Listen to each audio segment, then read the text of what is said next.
hello everyone আপোনালোক সকলোকে মোৰ পেজটোলৈ স্বাগতম জনাইছো আপোনালোকক এটাই অনুৰোধ আপোনালোকে যদি ভিডিওটো প্ৰথম চাই আছে তেতিয়া হলে পেজটো ফলো কৰি লব লগতে ভিডিওটা শেয়াৰ কৰিব আপোনালোকক সকলোকে অনুৰোধ ভিডিওটা শেয়াৰ কৰি যাব সো আহক আজিৰ কোৱেশ্চন কেটা বহুত ইম্পৰ্টেন্ট হয় মনত ৰাখিব এনেকুৱা কোৱেশ্চন পৰীক্ষাত পাব পাৰে সো মনত ৰাখিব সো আহক দেৰি নকৰি কি কোৱেশ্চন আছে আমি আলোচনা কৰো प्रथम क्वेश्चन আছে কোন ৰজাই ৰাগিয়াল বস্তু খোৱাটো অনিবাৰ্য কৰি দিছিল উত্তৰ পিটাৰ দি গ্ৰেট 15 শতাব্দত কোত ৰুছত কি কৰিছিল ৰাগিয়াল বস্তু খোৱাটো অনিবাৰ্য কৰি দিছিল মনত ৰাখিব क्वेश्चन নম্বৰ 2 কোন দেশৰ মানুহে গছত বাস কৰে কোন দেশৰ মানুহে গছত বাস কৰে উত্তৰ কাংগো বেচিনৰ বাকি জেৰে আফ্ৰিকাৰ মানুহ কি কৰে গছত বাস কৰে মনত ৰাখিব গছত বাস কৰে क्वेश्चन नंबर 3 কোনখন দেশত সকলোতকৈ অধিক স্ত্ৰী আছে কোনখন দেশত সকলোতকৈ অধিক স্ত্ৰী আছে উত্তৰ সোভিয়েটত সকলোতকৈ অধিক স্ত্ৰী আছে মনত ৰাখিব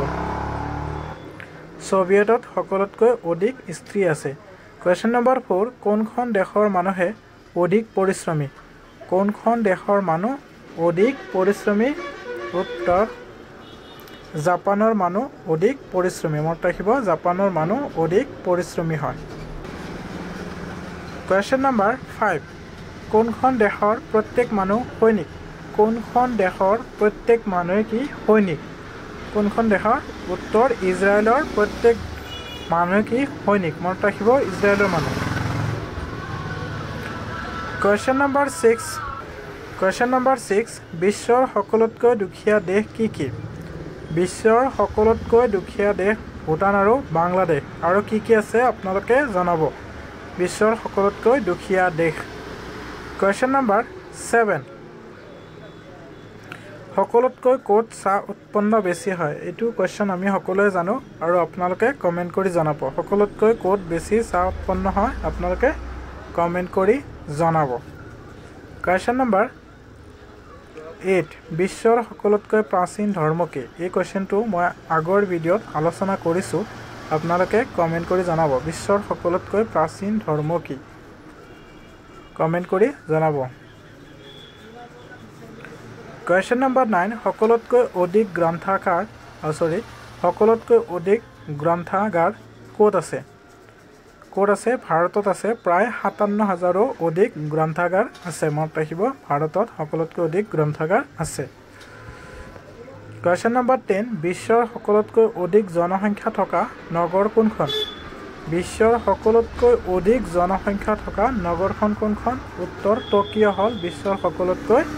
অধিক জনসংখ্যা থকা নগৰ মনত ৰাখিব টকিঅ क्वेश्चन नंबर 11 কোনটো পদাৰ্থ জুইত দিলে নুপুৰে কোনটো পদাৰ্থ জুইত দিলে নুপুৰে উত্তৰ এক্সিস্টাছ মনত ৰাখিব এক্সিস্টাছ কি জুইত দিলে নুপুৰে মনত ৰাখিব क्वेश्चन नंबर 12 পৰমাণু বোমাৰ পৰীক্ষা সকলোতকৈ প্ৰথমে কোন দেশে কৰিছিল পৰমাণু বোমাৰ পৰীক্ষা সকলোতকৈ প্ৰথমে কোন দেশে কৰিছিল উত্তৰ 17 জুলাই 1945 চনত আমেৰিকাই কৰিছিল মনত ৰাখিব 17 জুলাই 1945 চনত আমেৰিকাই কৰিছিল क्वेश्चन नंबर 13 আধা ৰাতি সূৰ্য ওলোৱা দেশ কোনখন ল্যান্ড অফ মিডনাইট কোনখন দেশক কোৱা হয় মনত ৰাখিব আহিব পাৰে কোৱেশ্চনটো ইম্পৰ্টেন্ট হয় আধা ৰাতি সূৰ্য ওলোৱা দেশ কোনখন ল্যান্ড অফ মিডনাইট কোনখন দেশক কোৱা হয় উত্তৰ Norway land of midnight Norway দেশক কোৱা হয় মনত ৰাখিব নৰৱে দেশক ল্যান্ড অফ মিডনাইট নৰৱে কোৱা হয় क्वेश्चन नंबर 14 কানাডাৰ ৰাষ্ট্ৰীয় খেল কি কানাডাৰ ৰাষ্ট্ৰীয় খেল কি হ'ব কানাডাৰ ৰাষ্ট্ৰীয় খেল আইস হকি বৰফত খেলা হয় মনত ৰাখিব আইস হকি বৰফত খেলা হয় क्वेश्चन नंबर 15 কোনজন ব্যক্তি 4 বাৰ ইংলেণ্ডৰ প্ৰধানমন্ত্ৰী আছিল এই কোৱেশ্চনটো আহিব পাৰে মনত ৰাখিব ইম্পৰ্টেন্ট হয় কোনজন ব্যক্তি 4 বাৰ ইংলেণ্ডৰ